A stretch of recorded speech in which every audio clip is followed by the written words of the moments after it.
We've read Bill Bryson. We've read loads of other things. And we've read loads of books in this. But now we're going to go ahead and start talking about Abraham Lincoln's Pro Wrestler Time Twisters by Steve SHEINKIN. And if you like books from this guy, and he does write a lot of historical fiction, I highly recommend Bomb. But that's for a later episode. We've already made an episode for that. Next, let's start about Lincoln. Now, Lincoln is a president. And yes, he does wear a top hat. And he does have a little goatee like this. I think awesome for this. Yeah. And with that, he basically is the one pro wrestler that could literally save the entire universe. I mean, the whole United States of America. I'm wondering why he didn't pro wrestle his way out there. And then I realized when I was little, and then I realized they all had gats. Yeah. And it's really useless to pro wrestle a gat, because they'll just shoot you before you can even punch them in the face. And the next thing that we're going to have to talk about is, well, how things seems to go ahead. Abraham seems to be going out of history. Sure, it's more like time travel. Time travel is an interesting thing. Also, it does not happen in a cardboard box. In my opinion, it's more like Abraham Lincoln from the history book pops out, and he's all like, nice, you say history's boring? I'll smack you in the face if you say that again by destroying history. And that is just not the best thing that could ever happen. And the last thing that we're going to have to talk about is that, well, do not believe anything that this story's you're about to read. It's just that, well, you're going to have to believe some of it, but it's all hijinks. And now it's just up to two kids to be able to save the entire universe, and they have to also save the entire course of history, or else space-time will be broken, and, well, you're dead. Last thing we're going to have to talk about is that everything in the story is about Abraham Lincoln. Yes, he did have a horse called Old Bob, and he did not have a driver's license because driver's licenses didn't exist then. He literally did not have a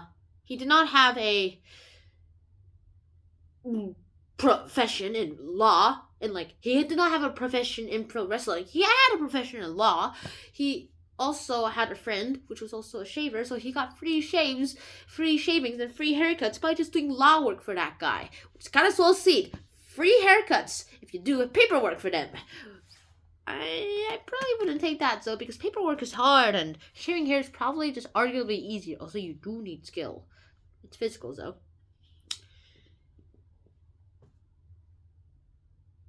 And the presidency itself. I've already told you a load of things about Abraham Lincoln. We talked about the Civil War on this channel already, and I feel like my voice, that microphone there, my voice always makes it sound like, and now I will go ahead and do this. So I'm going to try to do something very, very low.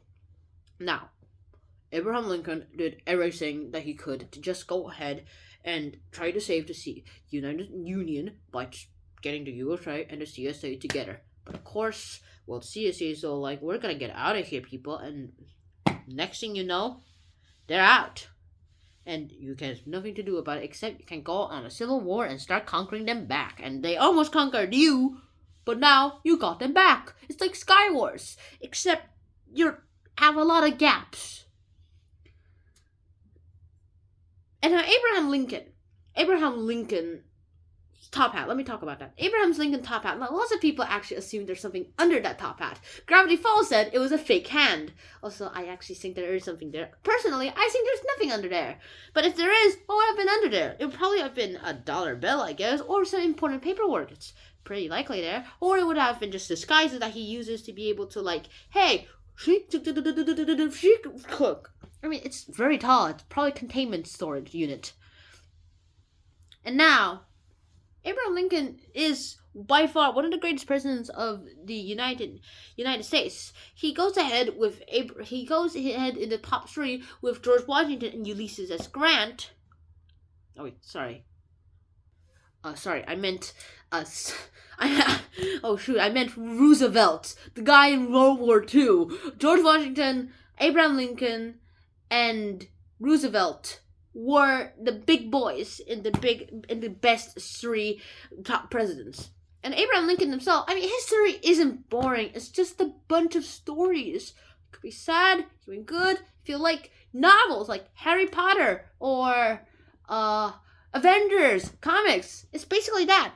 Just, it's real life. And none of that's action stuff. Sure, there will be action, but none of that sciencey stuff. You don't get to that until we're in 1945. Okay, the 1900s and 1800s. We don't get to that until then. And if there's one thing I'm going to have to say that we can learn from this book is that, number one, do not believe everything historical fiction books actually tell you. Number two, be aware that you are yourself. History is boring when I was little, sure. And then I realized I can read like a story. And I created stories myself. I use stories to transfer them, and storytelling is one of the greatest ways you can teach people. You can use maths to tell a story. In fact, I imagine maths as numbers attacking each other. History is basically people attacking each other for stupid reasons. At least we think today stupid reasons, and then we realize we're doing the stupid reasons again today. It's just that we don't care. Well, at least they don't care. And that's all I have. And warning, if you're actually going to read the story, do not believe the story you're about to read. Well, of course, you're going to have to believe some of it, though. So until next time, run out. Peace. Love you guys. Sub or I'll be sad.